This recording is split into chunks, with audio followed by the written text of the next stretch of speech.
안녕하십니까. 개미 무명입니다. 월요일 주식 카테고리. 세부 종목은 여전히 똑같이 프레스티지 바이오 파마, 삼성 SDI, 그리고 인텔, 리비안 이런 순으로 분석해 보도록 하겠습니다.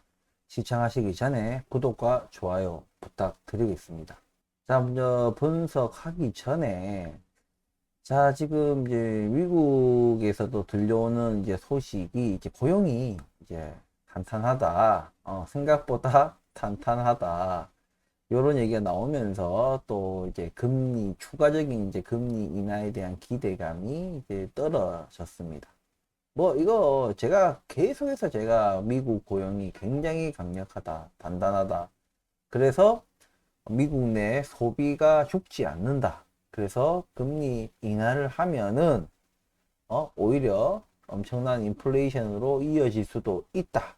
지금 다른 어떤 것으로 묶어 놓은 상황에서 이제 미국 대선이 끝나고 난 뒤, 그러니까 내년 상반기 뭐 1분기나 2분기 뭐 조금 늦는다 해도 3분기, 어쨌든 내년 상반기 중에는 그러한 어떤 인플레이션이 다시 오르는 현상으로 인해서 좀 주식시장까지도 이게 크게 변동성을 키울 수 있는 그런 것들이 있다라고 제가 계속 말씀을 드렸는데, 굉장히 뭐 새롭다는 듯이 시장은 고용이 오 센데 이렇게 된 거예요.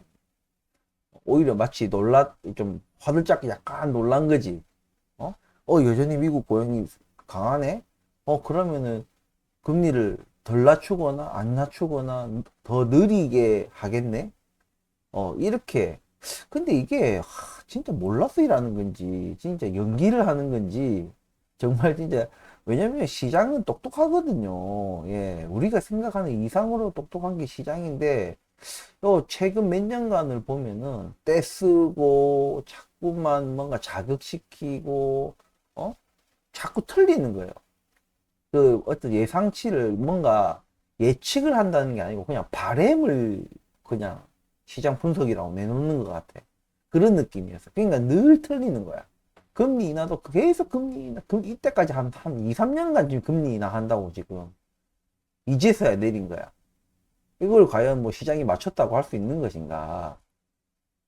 아무튼 지금 그런 상황이에요. 그렇다 보니까 워낙 앞전에 이제 빅컷을 하면서 기대 심리를 팍 키워놨는데 갑자기 고용이 탁 세게 나오고 다른 지표들도 거기에 비슷하게 작용을 함으로 인해 가지고 조금 주가들이 조금 주춤하는 모습들이 나오고 있습니다. 이런 지금 거시경제를 보면서 우리가 개별 종목을 봐야 되지 않나, 이런 생각을 합니다. 자, 우리 이제 국내 환율도 다시 엄청나게 뛰었죠. 환율이 다시 1340원대로 뛰면서 좀처럼 1300원 언더로 안 떨어져요. 1300원 언더로 떨어져도 여전히 높은 환율입니다. 적어도 진짜 못해도 1100원대까지 떨어져야 돼요. 그런데 계속해서 지금 1300원대를 계속 유지하고 있거든요.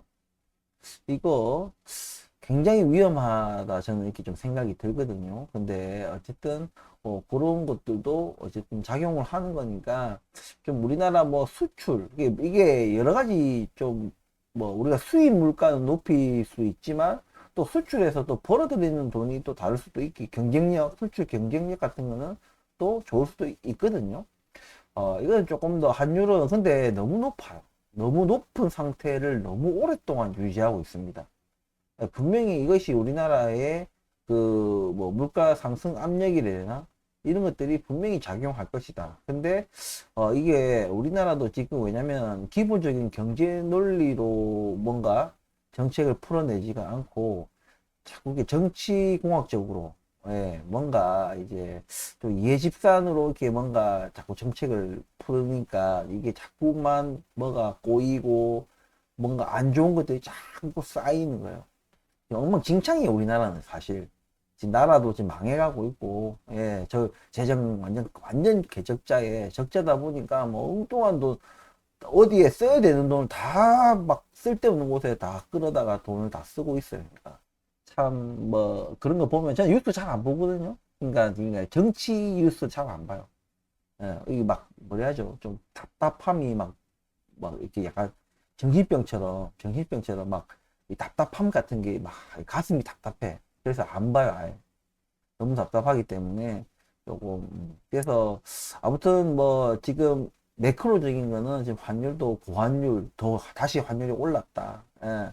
그리고 미국이 지금 여전히 고용이 탄탄하면 자연스럽게 소비도 탄탄해질 확률이 높고 물가가 이제 2%를 좀 이게 좀 뭔가 이렇게 좀 근접하기가 쉽지 않을 것 같다. 그러다가 잘못된 이 금리 인하 정책으로 인해 그것이 어떤 파장을 일으키고 그리고 미국 대선이 끝난 뒤는 또 왜냐면 그 대선 전에는 그런 걸 묶어둘 수가 있어요. 그냥 인위적으로 잠시 일시적으로 그런 거를 풀었을 때 완전히 허블레 됐을 때 미국 경제가 어떻게 될지는 이게 예측 불허기 때문에 일단은 내년 상반기 그 리스크 제가 계속해서 말씀드린 그거를 고려를 하셔야 됩니다.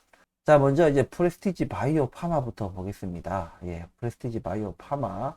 지금 전에 말씀드릴 때 제가 여기 13,500원, 그리고 15,000원, 여기 이제, 박스권을 말씀을 드렸어요. 당분간은 조금 쉽지 않을 거다. 그렇다고 아래로 쑥 빠지는 것도, 지금 현재 추세상, 우리 프레스티지 바이오 파마 이제 추세상 많이 빠지는 것도 쉽지 않다. 그래서 뭐 개인적인 어떤 기호에 따라서 1차적으로 여기서 15,000원에서 뭐 분할 매수를 하시든지 아니면 좀 극단적으로 보수적으로 13,500원에서 하시든지 아니면 1차 15,000원, 2차 13,500원 뭐 이렇게 나눠서 하시든지 이렇게 개인의 사정에 따라서 하셔라 이렇게 말씀을 드렸습니다. 지금 일단은 박스권을 일단은 벗어나지는 못하고 있다. 뭐가 나와야 돼. 이 상단을 지금 뚫어내려면은 최근에 뭐 한번 슈팅을 줬다가 다시 요 박스권 안으로 들어오면서 또 실망감을 또 가질 수도 있습니다. 어쨌든 제가 의심하지 말라 했잖아. 그냥 물론 이 오르는 이 상승 과정에서 여러 가지 매크로적인 이유라든지 뭐 우리 또 국내 여러 또 사정들에 의해서 계속 뭐 변동성이라는 게 있을 겁니다. 있을 거고 그 변동성이라는 게 이게 아직은 우리 프레스티지 바이오 파마가 뭔가 우량주 이게 무거운 종목이 아니기 때문에 이 변동성 어떤 폭이 좀 심하지 않아요. 그러니까 좀 이렇게 출렁출렁 할 수 있습니다. 하지만 의심하지 말고 예, 쭉 이 대세적인 상승 제가 과거 몇 년 전부터 늘 말씀해왔던 게 허셉틴 바이오 시밀러가 대세 상승 전환의 키 역할을 할 거다. 키 포인트 역할을 할 거다. 제가 계속해서 그거를 얘기를 해왔고 결실로 이제 어떻게 뭐 보답을 한 건지 모르겠지만 어쨌든 프레스티지 바이오 파마가 결국에는 승인을 따내면서 그 이후로 이렇게 완전히 상승 전환으로 돌아서기 시작했어요. 그러니까 이 상승 전환으로 한데 이때까지 이제 물타기를 안 하신 분들이 이제 계신 것 같아요. 제가 계속 제가 분할 매수 해라 했는데 분할 매수 하신 분들은 지금 다 수익이에요. 그리고 적은 수익이 아니에요, 절대로. 왜냐면 물타기를 이제 오랫동안 아무리 소량을 해도 어느 정도 전체적인 이 투자 금액 자체가 좀 많아졌을 겁니다. 예. 평소 자기가 투자하던 수준 레벨에서 보면은 꽤 많은 금액이 들어갔을 수 있거든요. 저도 마찬가지고요. 근데 저는 처음부터 이 종목에 들어올 때부터 장기 투자를 목표로 하고 분할, 매수를 계속 해왔기 때문에, 좀 다를 수도 있겠지만, 어쨌든, 집중적으로 어쨌든 이때 많이 샀단 말입니다. 물론 그전에도 샀어요. 그전에도 만 몇천 원 할 때도 사고, 2만 몇천 원 할 때도 사고 다 샀어요. 근데 이때는 공격적으로 조금 매수한다기보다는 그냥 눌림목이 나올 때마다 매수를 해왔죠. 근데 이때 여기서는 좀 집중적으로 계속해서 분할 매수를 저는 이제 계속 권고를 해왔는데, 뭐 그거를 이제 실행을 하고 안 하고의 차이가, 지금 이제 주가가 여기서 바닥에서 거의 한 2배가 뛰었으니까 100% 정도 올랐는데, 여기서 이제 차이가 나는 거예요. 여전히 마이너스 무슨 뭐 60% 뭐 이렇게 하시는 분들 여전히 엄청 많습니다. 그런데 이제 저처럼 이렇게 하신 분들은 혹은 운이 좋아서, 그냥 그렇게 단타식으로 운으로 들어오는 사람들 말고 그냥 장기 투자로 들어오신 분들은 뭐 좀 적지 않게 몇십 프로 선에서 수익을 보고 계실 거라고 생각을 해요. 그러니까 다시 말하면 이미 장기 투자를 하실 분들은 여기서 쭉 이렇게 쭉 우리가 지금 차트를 좀 당겨 보면, 과거에 이렇게 쭉 떨어질 때, 이렇게 떨어질 때, 이때 다 사놓을 만큼 사놨다는 얘기예요. 다 사놓을 만큼 사놨기 때문에 지금 굳이 이렇게 가고 박스권 들어가고 뭐 이렇게 하고 이렇게 할 때 굳이 무리해 가면서 우리가 살 필요는 없는 겁니다. 굳이 우리 평단을 훼손시키는 그렇게 할 필요 없다. 그렇다고 절대 사지 마라 이건 아니에요. 저도 여전히 사고 있어요, 여러분들. 저도 여전히 사고 있는데 굉장히 이제 보수적으로 사고, 아까도 제가 말씀드렸지만은 이전에도 제가 과거에도 뭐 여기 보시면 10,000원대 여기서 사라 근데 아깝게 뭐 체결이 안 됐잖아요. 1,300원까지만 떨어지고 만원 터치를 안 하는 바람에 매수를 못했다. 그러니까 굉장히 보수적으로 이게 체결이 안 되는 거야. 여기서 여기 12,000원 했는데 체결 안 되고, 이게 10,000원 했는데 체결 안 되고, 여기 지금 13,500원 했는데도 이번에도 체결이 안 됐어요. 근데 우리가 이렇게 장기 투자자들 이렇게 여유를 부릴 수 있는 건 이미 우리는 여기 7, 8,000원, 10,000원 언더에서 엄청 사놨기 때문에 지금은 굳이 욕심을 내면서까지 뛰어들지 않아야 된다. 제가 매크로적인 걸 계속 설명하면서 굉장히 보수적으로, 방어적으로 내년 상반기에 어떤 충격에 대비하기 위해서 굉장히 보수적으로 매수를 우리가 해나가야 된다. 이렇게 말씀을 드려왔거든요. 지금도 이 프레스티지 바이오파마는 특정한 이슈가 터져야 돼요. 그러니까 뭔가 넥스트, 이제 허세틴 바이오 시밀러는 사실상 끝났어요. 그러니까 이 재료는 끝났어. 이 재료가 나중에 반영이 될 때는 이제 실적이겠죠, 실적. 근데 그 실적이라는 것은 굉장히 뭐라 해야죠? 막 무슨 이제 우리 작전주나 이렇게 그런 거 보면 재료를 가지고 주가를 폭발시키고 그러잖아요.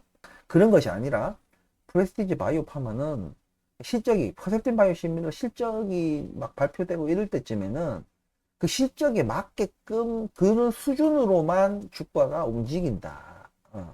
그러니까 이제는 허세튼 바이오시밀러 혹은 그에 따른 실적을 보고 우리가 막 기대가 높이고 이렇게 하면 안 되는 거예요. 그거는 그냥 자연스럽게 반영이 될 거예요. 그러니까.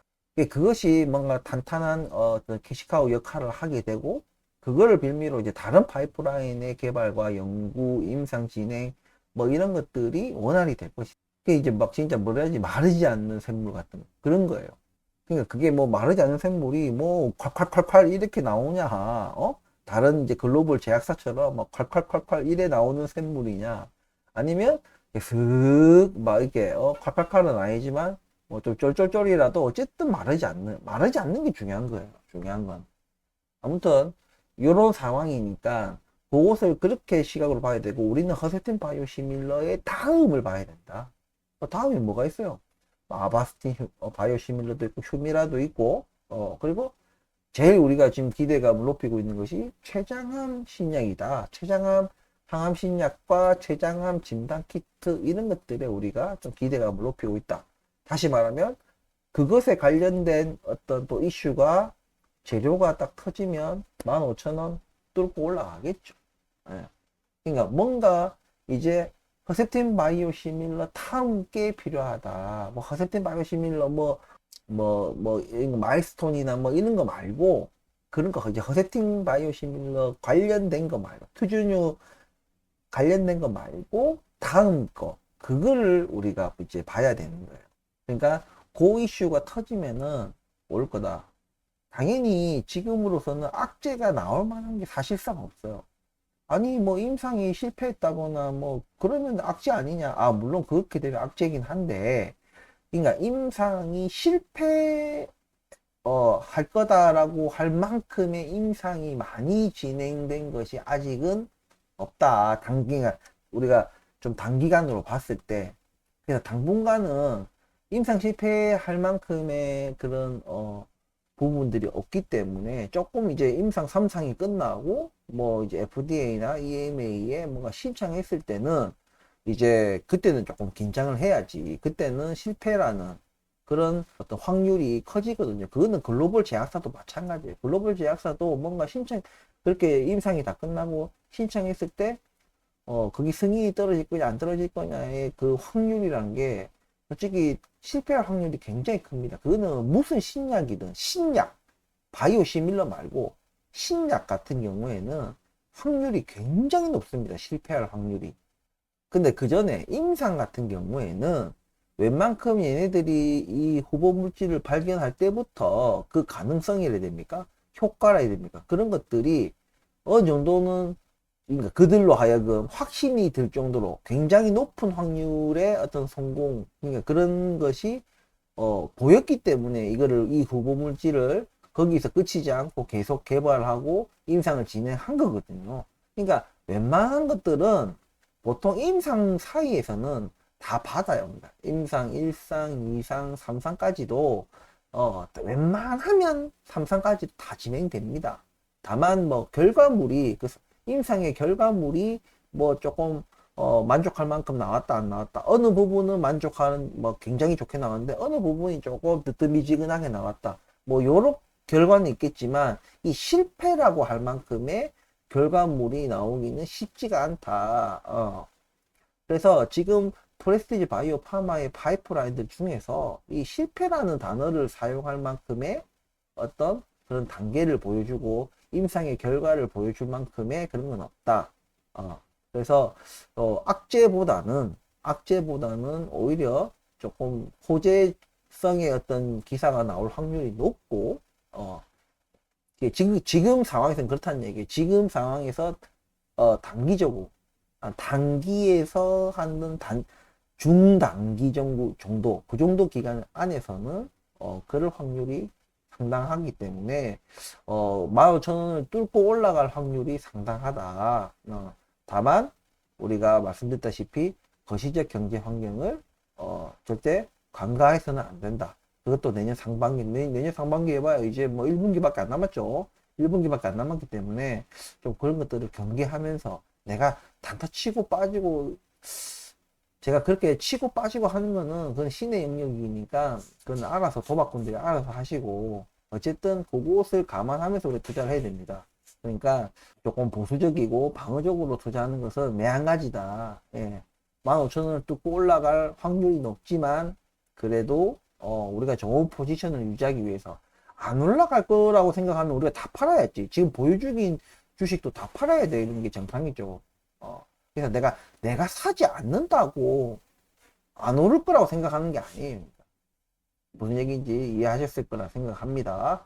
아무튼 그렇게 좀 눌림목이 제대로 나와줄 때, 지금 현재로서는 13,500원이 좀 되면은 뭐 그때 뭐 사도 됩니다. 굳이 지금보다는 오히려 15,000원 위에 뚫고 올라서 가지고 한번 또 크게 뚫었다가 조정받는 요 과정 속에서 15,000원에 사셔도 되고, 그거는 본인의 자금 여유나 이런 평단, 그런 거 관련해 가지고 평단이 굉장히 높은 사람들은 지금 사도 상관없어요. 자기 평단이 지금 뭐 3만원대, 4만원대인데 지금 15,000원이면 싼 거지. 예, 그죠. 우리가 허셉틴 바이오시밀러 다음 거에 대한 어떤 호재성 재료가 터져야 된다. 그게 없이는 조금 주가가 조금 횡보하는 기간. 그래서 제가 저번 주에 이제 이 박스권이 조금 형성될 거다.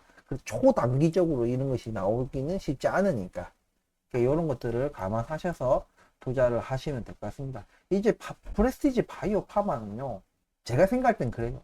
솔직히 이제 제 분석이 필요 없습니다. 제가 봤을 때는 그냥 묻어두면 돼요.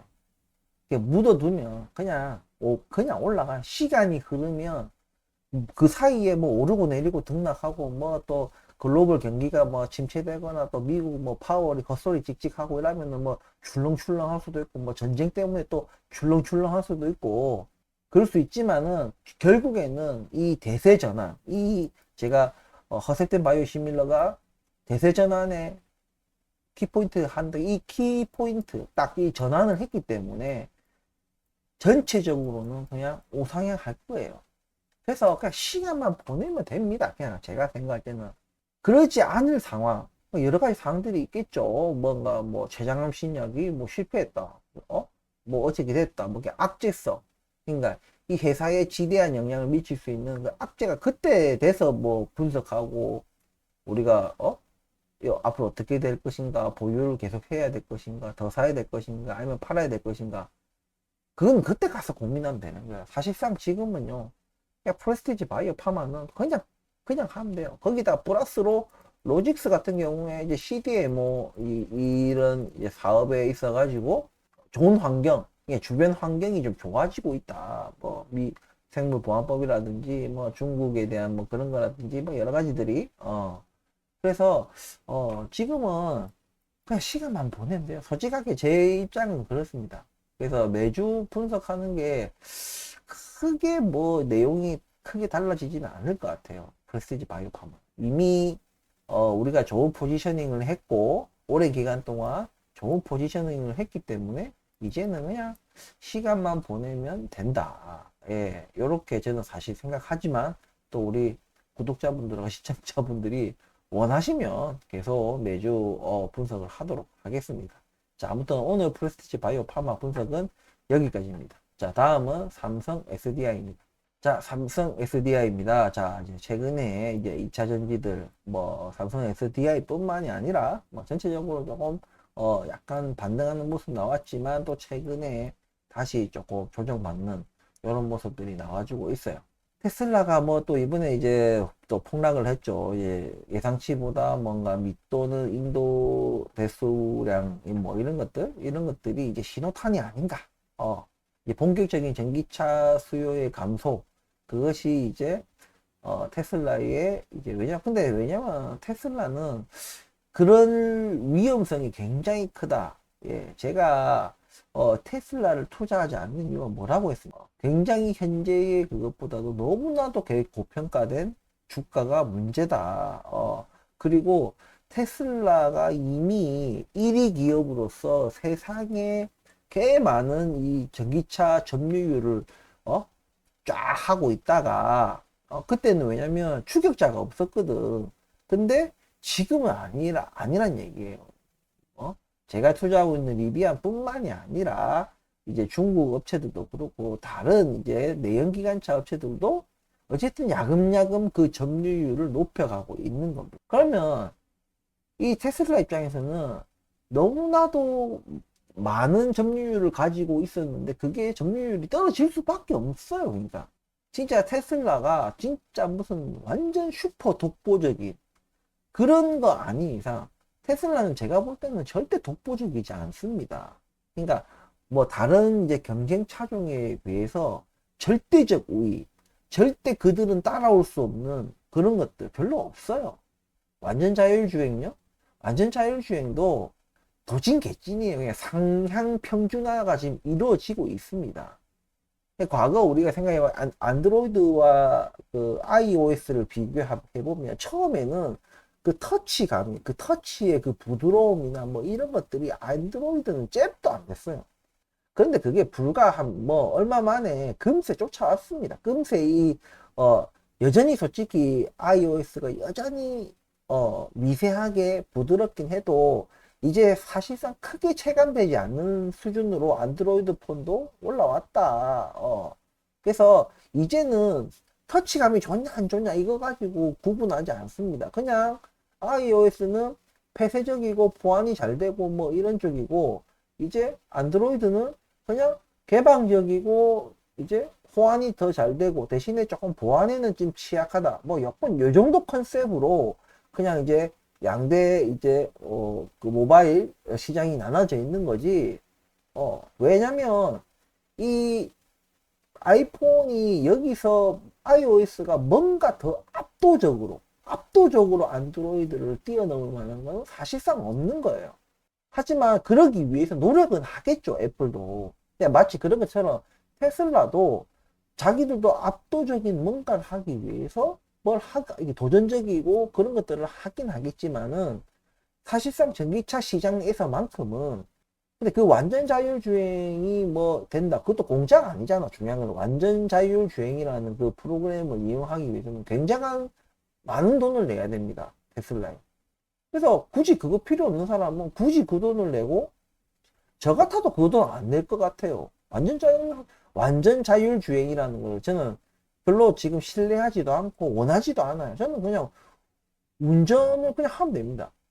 내가 만약에 운전을 하기 싫으면은 그냥 택시 타고 다니면 되지. 택시 타고 다니고 그러 하면 되지. 뭐 한다고 그걸 사냐 이거지. 운전하는 재미가 있거든요. 저는 운전하는 재미가 좋아요. 완전 자율주행보다. 그래서 그렇다고 다른 타사들이 그런 자율주행, 반자율주행, 혹은 이제 반자율주행에서 완전 자율주행으로 가기 위한 노력을 하지 않느냐. 그것도 아니거든.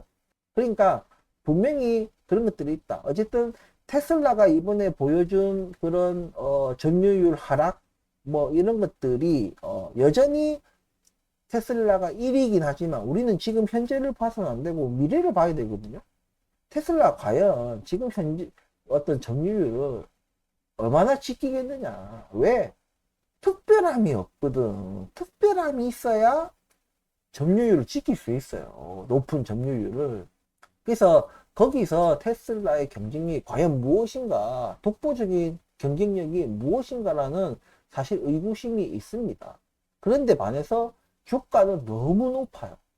그래서 제가 테슬라를 투자하지 않습니다. 테슬라라는 회사 자체가 다른 회사에 비해서 안 좋아서가 아니에요. 제일 좋아요. 제일 좋은데 그 제일 좋다는 평가의 어떤 그런 걸 반영해도 주가가 너무 높은 게 문제다. 그리고 그 너무 잘 나갈 때 형성된 주가이기 때문에 떨어질 날밖에 없다. 근데 쫓아오는 추격자들은 힘겹긴 하지만 얘네들은 조금만 올라도 전년도 대비 뭐 80% 성장, 뭐 100% 성장 막 이렇게 되는 거예요. 얘네들은 조금만 해도 주가에 착착착착 반영이 되지. 물론 뭐 유동성의 흐름이 안 좋아지면은 또 그런 것도 뭐 안 좋은 점이 있죠. 이미 잘 되고 있는 기업에 투자하는 것이 아니라 앞으로 잘 될 기업에 투자해야 된다는 요 모토를 항상 기억하고 있어야 됩니다. 우리나라는 늘 보면은 삼성전자에 투자하거나 그죠? 그러니까 너무 고지식하게 그러니까 이 창의성이 없어. 그래서 늘 주식을 하면 망하는 이유. 내가 삼성전자 내가 사지 말라고 미래가 없는 기업이다. 그냥 일이 주어지면 그냥 쳐내는 기업이다.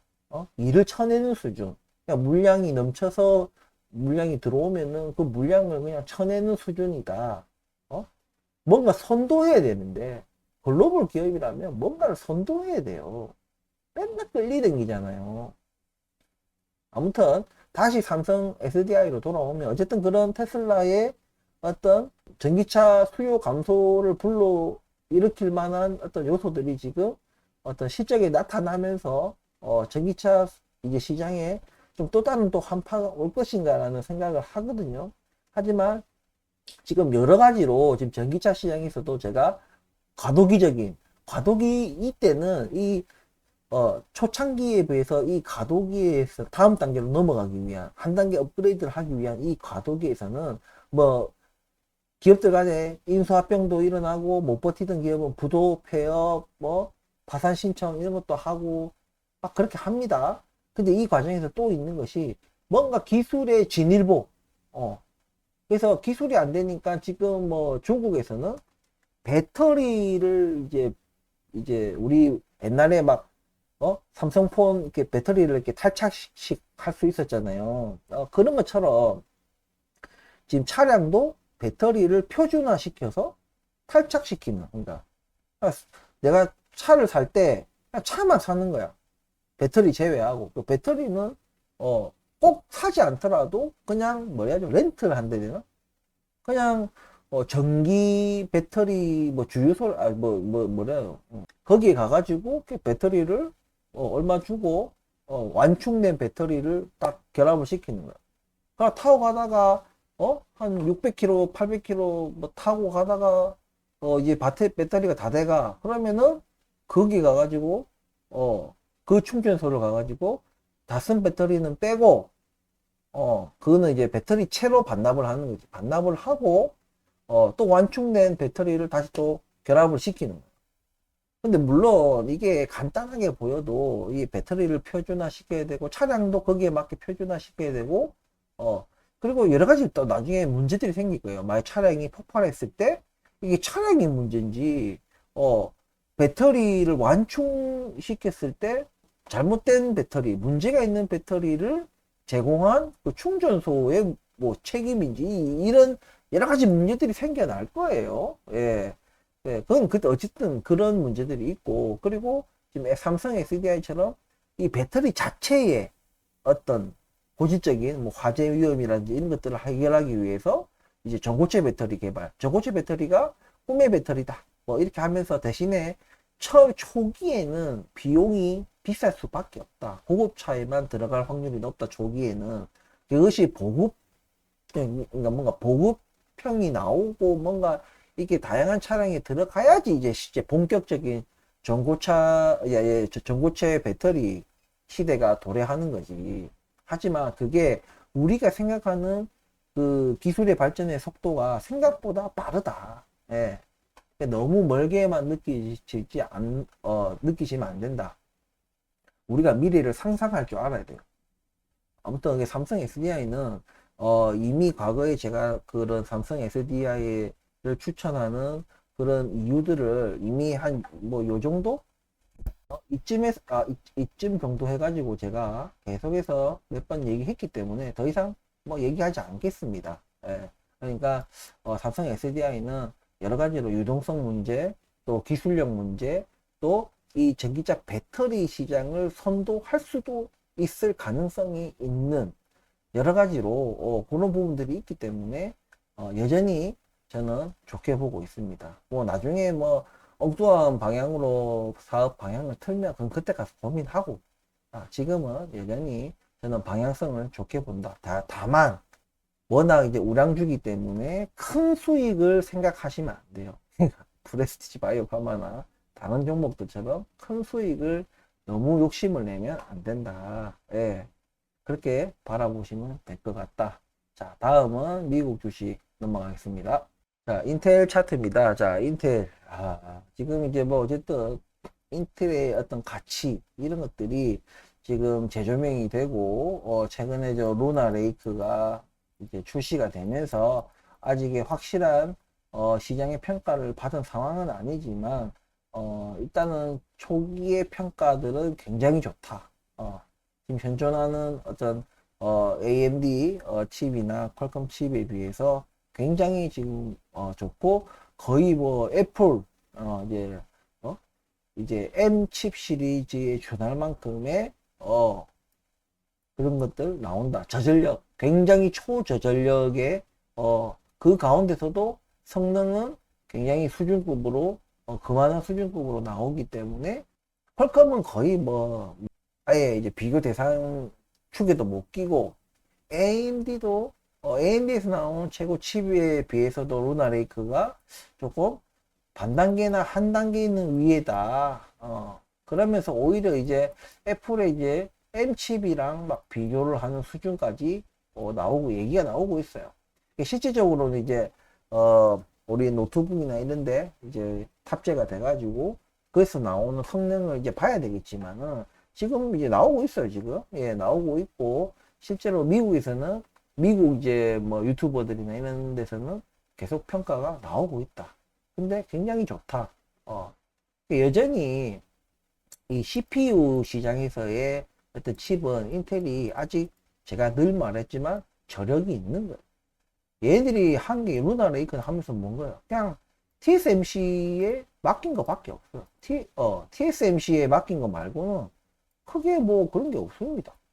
그렇기 때문에 얘들의 그 반도체 설계 기술에 대해서는 우리가 크게 의구심을 가질 필요가 없는 거예요. 아시겠죠? 그렇게 우리가 이해를 하시면 될 것 같습니다. 아무튼 뭐 이게 인텔에 대한 이제 분석은 뭐 크게 할 게 없습니다. 지금 그냥 사놓으시면 돼요. 제가 생각하는 건 그렇습니다. 제가 생각하는 거는 그냥 지금 사놓으시면은 충분히, 근데 절대로 단기간 생각하시면 안 됩니다. 그것만 기억하시면 돼요. 네, 충분히 인텔은 아까 제가 계속 강조하듯이 미국 정부에서 절대 놓을 수가 없는 기업이에요. 이래저래 절대 놓을 수가 없는 기업이고, 지금 이 반도체 전쟁이라고 할 만큼의 이 미래 경쟁 속에서는 반드시 필요한 기업입니다. 가장 뭐래야죠? 미국다운 기업?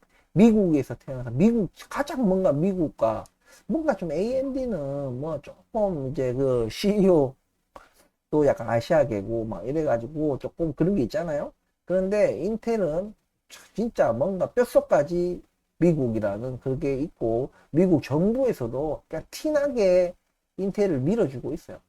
물론 밀어주는 만큼 인텔에서 이제 얼만큼 역량을 진짜 보여주냐도 중요하겠죠. 예. 아무리 뭐, 어? 돈을 쏟아부어도 자식이 대가리가 나빠가지고, 아무리 좋은 가외, 아무리 좋은 뭐 학원, 선생님 다 붙여도 애가 공부 안 하고 대가리가 나쁘면은 말짱 뭐 밑빠진 독에 물 붓기지 않습니까? 그래도 중요한 거는 얘는 바보가 아니야. 인텔은 바보가 아니야. 머리 나쁜 애가 아니야. 이미 증명이 됐어. 얘는 천재. 그러니까 지난 50년 동안 그 왕자를, 반도체계의 그 왕자를 이어왔던 거예요.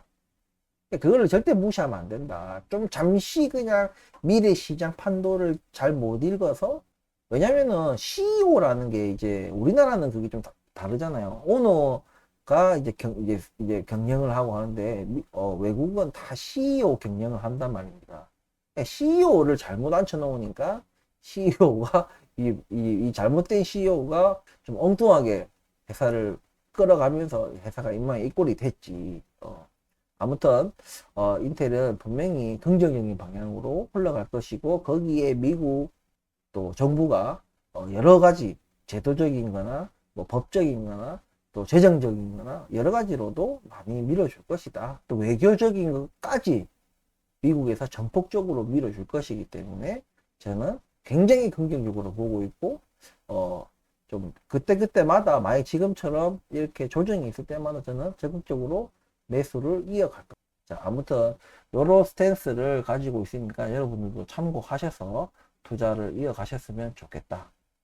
다음은 리비안입니다. 자, 리비안입니다. 리비안 저 최근에 제가 지금 요 선 말씀드렸죠. 요 선 아래로 이게 한 뭐 11달러 정도 될라나? 12달러? 12달러? 어쨌든 요 갭이라고 말씀드렸습니다. 요 갭이 뭐였냐? 폭스바겐이 50억 달러를 이제 투자하겠다.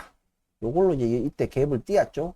요 갭을 띄우고 상승 이어갔는데, 이제 여러 가지 매크로적인 것도 있고, 또 리비안에 또 뭐 무슨 뭐 화재도 나고 뭐 생산에 뭐 문제도 생기고 뭐 어쩌고저쩌고 하면서, 그리고 복스방엔도 뭐 독일 자국 내 공장을 두 군데를 뭐 폐쇄하니 많이 뭐 이랬었고 이러면서 이제 주가가 쪽쪽쪽쪽쪽쪽 떨어졌습니다. 그래서 제가 요 갭 아래에서는 막 무조건 사라 그냥. 주식은 언제 산다? 떨어질 때 사는 거예요. 떨어질 때 사는 거다.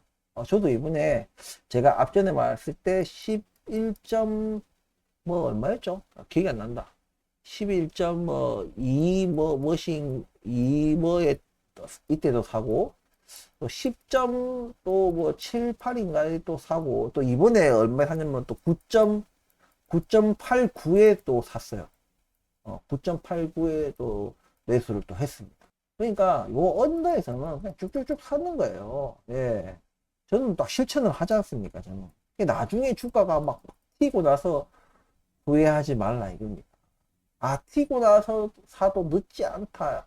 있다고 소리하는 사람은 주식 할 줄 모르는 거예요. 주식은 절대로 수급이 안 꼬이려면 미래를 예측하고 분석해서 주가가 떨어질 때 사는 거다. 그래서 어쨌든 지금 이제 리비안이 굉장히 그 소비자들의 호평을 받으면서 계속 너무 후기가 너무 좋아. 너무 좋아. 너무 좋은데 지금 리비안의 가장 큰 또 문제를 하면 이 바로 생산이에요. 생산. 이 생산이라는 부분이 생각처럼, 왜냐면 이거는 뭔가 이게 창의적이고 아이디어적이고 뭐 이런 것이 아니에요. 물리적인 것들이 절대적인 물리, 그러니까 돈도 필요하고 공장에 필요한 그런 부지, 그리고 그 부지의 뭐 공장, 그 공장 안에 놓을 어떤 제조 설비들, 그 제조 설비들을 또 움직일 인력들, 하면 또 그 공장에서 또 출하되는 그 차량들을 또 뭐 판매하고 이런 물리적인 것들이 있다. 이 물리적인 것들은 단기간에 파파파파파 이게 안 되는 거예요. 그래서 그런 과정에서 또 이 생산을 하는데 우리가 원래 그 조지아 공장 제가 말씀드렸죠. 제가 이거 한 번씩 얘기했는데 리비아는 이 조지아 공장의 어떤 그 건설을 지금 이제 중지 상태거든요. 취소가 아니에요. 그러니까 전면 취소, 완전 뭐 폐쇄 이게 아니에요. 그러니까 아예 뭐 조제 공장을 안 하겠다 이게 아니에요. 그냥 중지시켜 놓은 상황이거든요. 근데 조금 힘들어도 저는 이 조지아 공장을 어떻게든 진짜 머리 끄댕 잡고 캐리한다 이런 얘기 하잖아요. 진짜 그렇게 해야 돼요. 이걸 해야지 이 생산 캐파 자체를 일단은 키워놔야 됩니다. 그래야지 뒤에 뭐 R2 플랫폼이라든지 R3라든지 자기가 좀 제조, 생산의 어떤 이 배분이라든지 이런 걸 하기가 훨씬 용이해집니다. 자꾸, 그 노멀에 있는 공장 이거 하나 가지고 있잖아요. 자꾸 생산 라인을 바꾸고 하면 비효율적일 뿐만 아니라, 생산 대수도 그때그때 보고 예약 대수 보고 자기들이 이제 생산 라인을 좀 교체하고 이렇게 하기는 할 수 있다 하지만은 별로 효율적이지 않습니다. 그리고 그런 과정에서 기계가 딱 세팅해 놓고 완전히 완벽하게 맞춰놨는데 이걸 자꾸 뜯어서 자꾸 뭐 라인을 바꾸고 교체하고 이런 과정 속에서 당연히 좀 품질 문제가 발생할 수도 있고 또 생산에 지금 이번처럼 생산에 또 차질이 생길 수도 있는 거예요. 또 별로 좋은 게 아니거든요. 딱 처음에 딱 맞게 뭔가 그 품질도 잘 나오고 생산도 잘 되는 그 세팅을 딱 해놨는데 그걸 계속 뭐 시도 때도 없이 바꾸면 안 된다. 그래서 자기네도 물론 이제 그러고 싶어서 하는 건 아니겠죠. 좀 힘들더라도 뭐 대출이든 뭐든 리비안이 지금 뭐 대출을 신청을 해놨다. 미국 정부에다가 뭐 이런 얘기는 해놨던데 이 조지아 공장을 저는 어떻게든 머리끄댕이 반복 속도를 빨리 건설해 하고 막 이렇게는 못하겠지만 그래도 어떻게든 계속 이 노물 공장을 이렇게 뭐 라인을 바꾸고 뭐 하면서 생산하면서도 이 조지아 공장을 절대 늦추면 안 돼요. 이 타이밍이 있거든요. 이 조지아 공장을 절대 늦추면 안 된다. 어떻게든 속도가 좀 건설 속도가 그렇게 안 빠르더라도 계속해서 진행을 시켜야 된다고 저는 생각을 합니다. 거기에 뭐 조지아 공장이 뭐 지금 전기차 수요가 뭐 죽었니만이 뭐 그런 와중에 뭐 비용이 뭐 늘어난다 이런 얘기들 하는데 그 사업을 할 줄 모르는 그런 투기꾼들이 하는 소리야. 나중에 돼서 뭐 전기차 전기차의 수요라는 것은 언제든지 확 살아날 수 있는 거야. 이제 어제까지 죽었던 전기차 수요가 오늘 정부 정책으로 인해서 오늘 확 살아날 수도 있는 겁니다. 근데 중요한 거는 그 늘어난 전기차 수요를 바로 받칠 수 있는 이 생산 설비, 제조 설비는요, 절대 하루아침에 이루어지지 않습니다. 제일 멍청한 거지. 전기차 수요가 확 살아났을 때 못 팔아먹고, 이제 전기차 수요 살아났네. 그때서야 막 공장을 막 짓고 2년 동안 3년 동안 막 공장 짓는 거야. 공장 다 짓고 나니까 전기차 수요가 확 줄었어. 공장은 이미, 대빠지만하게 엄청나게 크게 지어놨는데 전기차 수요는 그 사이에 2, 3년 사이에 그냥 확 줄어든 거야. 그럼 이 큰 공장 이거 어떻게 할 거야? 미래의 수요를 보고 지금 만들어 놔야 되는 겁니다. 지금 수요가 전기차 수요가 없다고 멈추면 안 된다. 물론 유동성의 어떤 그런 건 있죠. 특히나 테슬라도 아니고 리비안 같이 이제 막 스타트업을 이제 벗어난 기업이 돈이 지금도 돈을 까먹고 있는데, 그죠?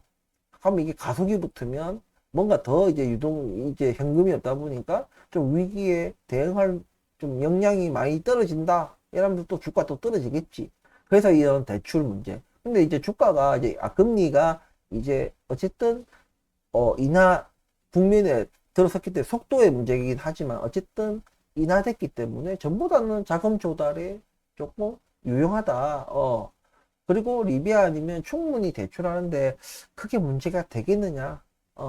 그리고 지금 외교적으로도 지금 자국의 자기 나라들마다 자국의 기업들을 살리려고 하는, 내재화 시키려고 하는, 그리고 그 산업을 주도하려는 이런 국가적인 움직임들이 있기 때문에 잘하고 있는 기업을 굳이 다리 걷어서 일부러 대출 안 해주고 다리 걷어서 잡아들일 이유가 있나? 저는 이렇게 생각하거든요. 그러니까 충분히 리비아는 다른 문제 별로 없습니다. 소프트웨어가 테슬라에 비해서 완전 자율주행 가려면 아직 멀었다. 어쩌고 저쩌고 저는 다 개소리. 완전 자율주행 필요 없어요. 그거는 어차피 지금 리비안도 하고 있어요. 물론 테슬라 완전 자율주행에 비하면 한참 못 미치긴 하지만 이제 반자율을 넘어서서 어느 정도 올라왔기 때문에 이 소프트웨어는 또 물리적인 생산 제조하고 좀 다르거든요. 얼마든지 그 뛰어난 개발자가 있다면 금세금세 쫓아올 수 있는 것이 또 소프트웨어다.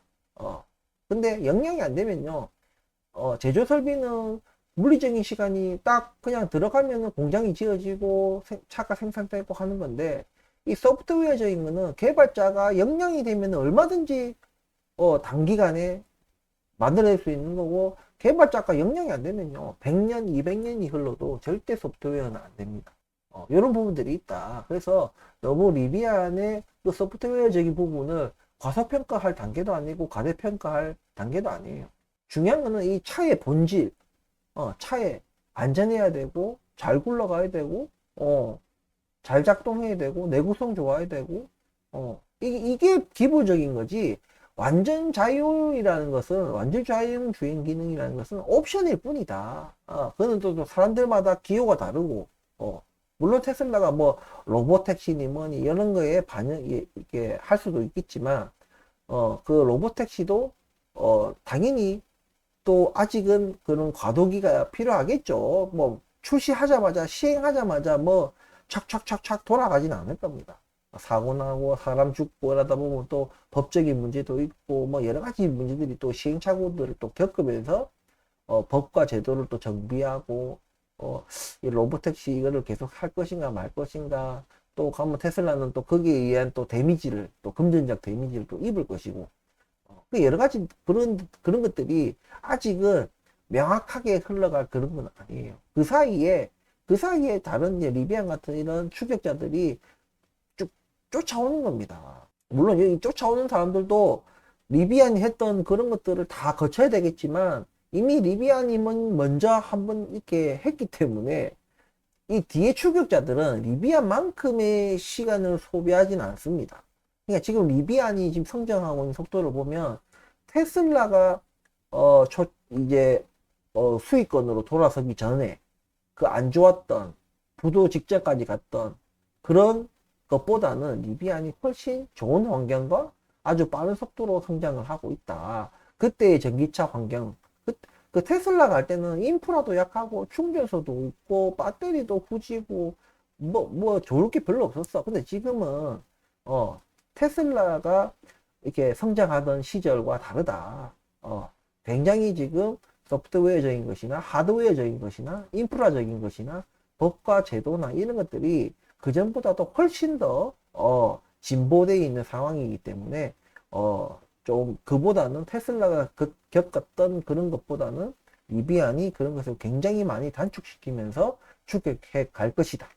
이렇게 생각을 합니다. 지금 당장은 생산에 조금 차질이 생기고 이런 것은 사실입니다. 하지만 이것은 해결하는 데는 전혀 문제가 없어요. 무슨 얘기인지 아시겠죠? 우리가 근본적으로 해결하기 쉽지 않은 문제들이 있고, 그냥 시간 혹은 돈만 있으면 해결이 되는 문제들이 또 있어요. 돈으로 해결하는 게 세상에서 제일 쉬운 거다. 그런 말이 있듯이 그런 문제이기 때문에 충분히 해결할 수 있다라고 저는 생각을 합니다. 최근에 뭐 스크랜지가 뭐 지분을 좀 팔고 이런 것도 그거는 이미 정해져 있던 일이니까 너무 개념치 않아도 될 것 같다. 그렇게 생각합니다. 아무튼 요 아까 말씀드린 요 갭 이하에서는 저는 적극적인 매수를 하실 것을 좀 권고합니다. 어, 내년 상반기에 미국 대선이 끝나고 상반기 경기 안 좋다며 그럼에도 불구하고 저는 적극적인 투자를 하시기를 권고합니다. 아무튼 오늘 리비안 투자 분석 마치도록 하겠습니다. 투자에 도움이 되셨다면 구독과 좋아요 한 번 더 부탁을 드리면서 오늘 영상 마치도록 하겠습니다. 감사합니다.